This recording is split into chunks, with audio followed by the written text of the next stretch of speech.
means that they've had about 30 years to tweak this stuff wherever. And I know that this stuff exists because my father's role in the military brought him very close to it many times. So my father did 3 tours in the Vietnam War. And in his second tour, he was advanced enough in rank, and he was there, I think, 11 or 12 months. And when he was in country at that point, he's always been a field officer and came up in the military through the Korean War in a battlefield commission.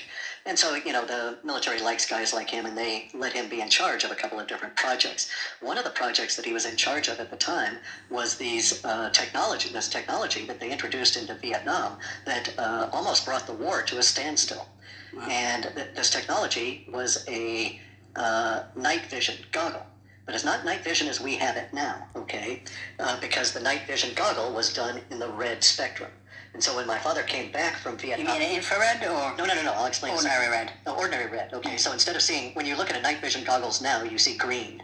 Everything is translated into green for you. And human eye sees green, more colors, shades of green than any other color. It's part of our evolution, our need to find food. So that's clever then? Correct. But see, here's the thing. It started off as red. And so the night vision goggles were introduced to helicopter pilots and gunnery people in Vietnam. And I won't hesitate as to I won't guess as to which year it was that they introduced them, but my father was part of this initial experiment with the troops that he commanded. And it was a disaster because the image was presented in red pixels, not green. And because of the technology being used at that time, it created very interesting effects that they could not deal with. So you had some officers that were part of this cadre, or this cohort of other officers that were all testing these new technologies for the military that had their troops always use these goggles. And those units became self-destructive. They went down in a horrid situation. My father was extremely practical, didn't want to see himself get destroyed in any way, wanted to return and get out. So as soon as he saw what was going on with these goggles, he had his people take them off. And he actually got praise from the military for the way that he dealt with all of this. But the effect was this. A gunner in a helicopter would have no problem using these goggles, and only everything is showing up as a sort of a faint reddish image. And it was true night vision the way we have it now. And even a greater depth, because you could also flip it and get an extra layer that was sort of yellowish that would be heat signatures as well. And they don't have those combined anymore in these goggles. Anyway, the goggles that were presented to the gunners, and my father tells the story of the very first time they're out with them, and they're flying along, and he's in the front of the helicopter with the pilot, and all of a sudden, in a very peaceful area, not anything going on at all, the gunner in his on the starboard side of his helicopter starts firing wildly at their height, not at anything on the ground, but at an area that he was shooting at, and basically causing other helicopters in their little flotilla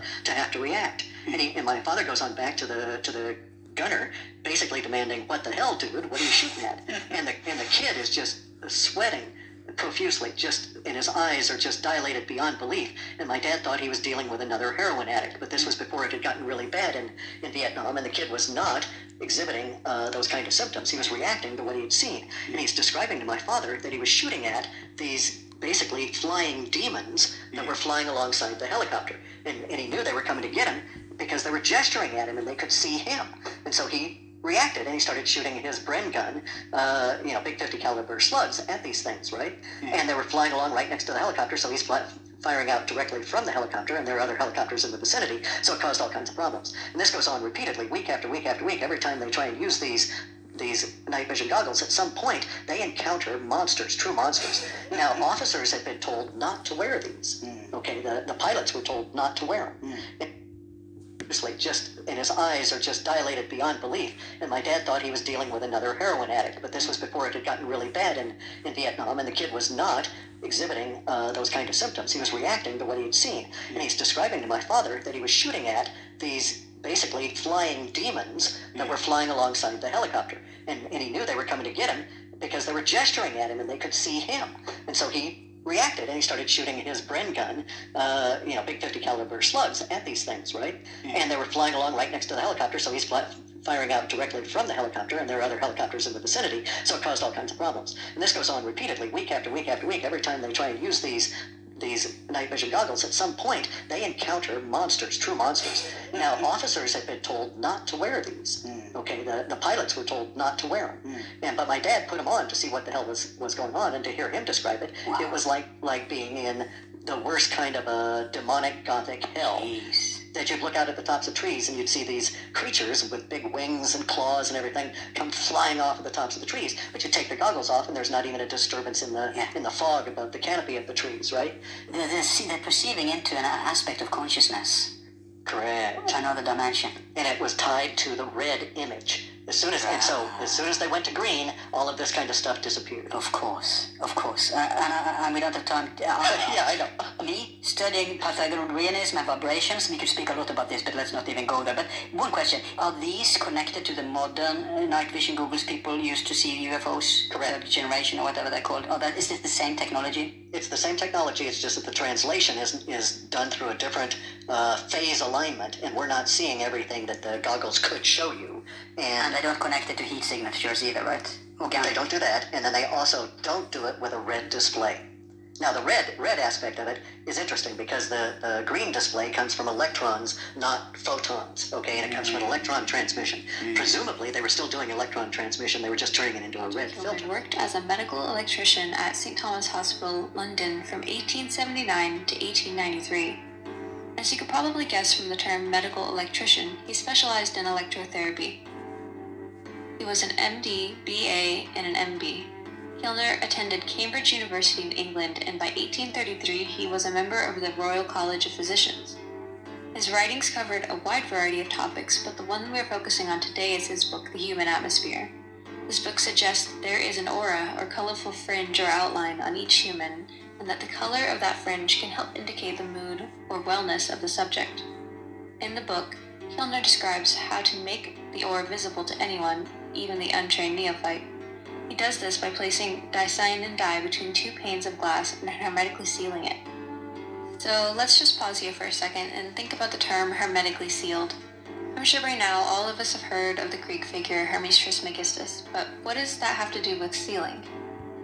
Let's take a quick look at Otto von Guericke, a man well known by mainstream history as a scientist and politician.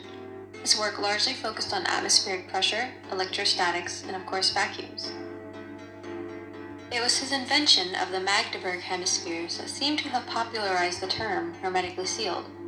As to why he chose to use the word hermetically, the reason seems to be that it was said in mythology that Hermes has the ability to seal a box or chest in a way that would prevent it from ever opening again, much like the strength of a vacuum seal that von Guericke was well known for. Modern science unsurprisingly scorns this type of research and preaches that it is pseudoscience.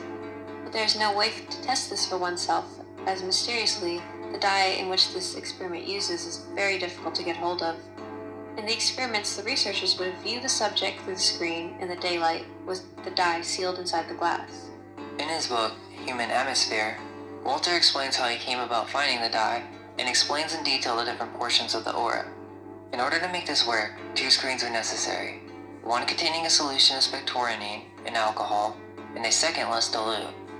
Spectoranine was another term that Walter Kilner used for dicyanine. When looking at the body through the screens, first you see a dark band, not exceeding a quarter of an inch, surrounding and adjacent to the body, without any alteration in size at any part. This he calls the etheric double. The second portion is the inner aura. It is the most densest portion and follows the contours of both female and male bodies. It arises just outside of the etheric double, but it does look as if it touches the body itself. The third portion, the outer aura, commences at the outer edge of the inner aura, and it varies in its size. When the whole aura is observed through the blue dicyanine screen, all the portions seem to be blended together, but the part nearest the body is the most dense. However, if a carmine screen is employed, which is a red dye that he experimented with in order to see more details of the aura, the different portions of the aura become distinguished. He compares many different auras and describes them in detail in his book, such as the difference between a healthy and a sickly aura. This practice should belong to the field of spectroscopy, but it seems as if the field has been covered up in a way so that it's not connected with the occult any longer. Today, analytical spectroscopy is defined by the range of electromagnetic waves interacting with the material, such as ultraviolet visible, infrared, X-ray, radio, or microwave frequencies. Using these methods, modern science can obtain information about atoms, molecules, or even stars in the sky. However, it seems all attempts to connect the occult with the subject have been suppressed, such as viewing auras with screens, looking to other worlds, and seeing beings that were not visible before. This goes back to Baron von Reichenbach in the 1800s. He was a German astronomical instrument maker who claimed to see auras around the poles of magnets and around human hands. He is the one who discovered paraffin and other coal tar products in the 1830s. Between 1835 and 1860, he also published a long series of scientific papers on meteorites. His many contributions earned him a well-deserved reputation as a brilliant scientist and industrialist. His colleagues, however, wanted nothing to do with his work on a mysterious force which he named Odd. We can do a separate video on this topic. Reichenbach documented the reports of sensitives seeing emanations from crystals and magnets in total darkness and detecting alternations of electric current. They could also perceive an aura surrounding the human body. This influenced the work of Kilner, but this technology is most likely not new and has been used in ancient times to communicate with other beings and to see into other realms. Magic mirrors, crystal balls, tinted glass windows in churches. These technologies existed in ages past, but they have now been lost in our modern time. Following the work of Kilner came Harry Boddington, in his work, The Development of Clairvoyance and the Scientific Formation of Circles. Quote, while searching for a method of transforming human radiations into terms of color, Dr. Kilner hit upon an original method of diagnosis. In its essential details, it corroborates the statements of clairvoyance and cuts short the long years of preparation at one time thought to be necessary. By utilizing a little-known dye called Dicyanin, he produced an effect upon the optic nerve which extended normal vision into the regions of the infrared and ultraviolet ends of the spectrum. Radiations like the perfume of flowers in the human aura thus became visible. Following his lines of research, I made an apparatus which obviated much of the expense and all the drawbacks of Kilner's original screen. This was registered under the name of Aurospecs. Thus, Kilner opened an avenue to psychic science, although he never personally saw beyond the etheric body. The avenue is led by the most direct route to second sight and has been adopted by spiritualists as the safest and most certain method of development. Watching the aura was found to develop impressionism of a high order. Many of these impressions, being far beyond the capacity of the recipient, compel scientists to speculate upon the possibilities of a world of consciousness external to the brain of experimentalists. That the mist and the screens themselves are but a means to an end is proved by the resultant second sight becoming habitual. With steady regular practice, the mind automatically focuses the eye just as normal sight does for near or distant views. Nearly everybody is able to see the vague shadowy lines of forest termed aura after using Kilner's screen with correct lighting. I have publicly demonstrated that about 80% easily register the first stages of auric sight. Density and color become apparent to a few at once, but the majority merely see a gray or black shadow extending from one hand to another. Everyone regards it as an optical illusion, until they find that the lines of force can be stretched in every direction. Figures 1 and 2 explain what is seen. An optical illusion always retains the same shape and form. The aura will be found to change its shape and color in accordance with mental qualities and health or disease. The fortunate few travel onwards from this point to clairvoyance of an exceptional character. Kilner published a medical study proposing the existence of what he called the human atmosphere, or what is more commonly known as the aura. According to Kilner, this aura could help with medical diagnosis and prognosis of possible diseases and ill health or mood. Kilner attempted to invent devices which could be used to view these auras with the naked eye. Thus he created the Kilner goggles, in which glass slides containing alcoholic solutions of various dyes were used as filters to train the eyes to perceive light outside of the normal visible spectrum.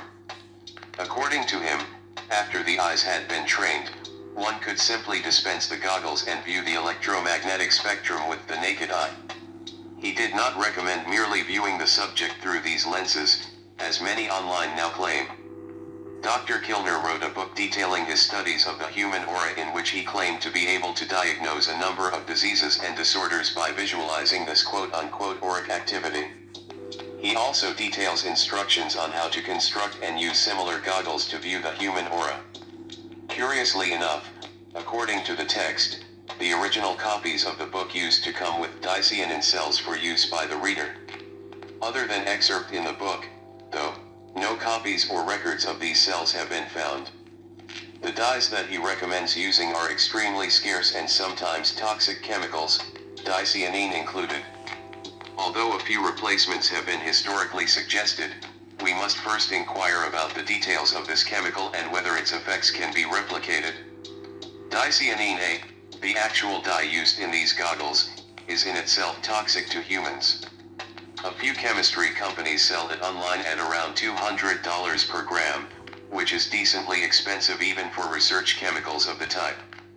On the material safety data sheet it is stated that the chemical may cause eye and skin, respiratory and digestive tract irritation. However, even after ignoring the issue of toxicity, there is no special property of dicyanin dye that cannot be replicated using other chemicals. After analyzing the absorption spectra of the dyes analyzed in Kilner's book, we can observe that most of them have a very similar range of absorption. So possibly there could be a manner to create these goggles without utilizing this toxic chemical, but in order to do that we must first verify whether the supposed mechanism that these goggles would be used for, which is seeing auras, is even possible and empirically provable. So let us analyze some of the claims made online and on 4chan on this subject. On one thread made in April 2018, the op says, quoting, "These are Pliana googles. They contain a dye called dicyanin dye in liquid lenses. This dye is a more controlled substance than even nuclear samples. The people who have a free pass for legal LSD and other chemicals for research cannot get this. It was banned in the late 1940s after Operation Paperclip for one simple reason. It is the easiest proof of the paranormal ever. It allows anyone to see other people's auras, even watch it change as a person goes through deep meditation, and see other phenomena like how electricity actually moves and works.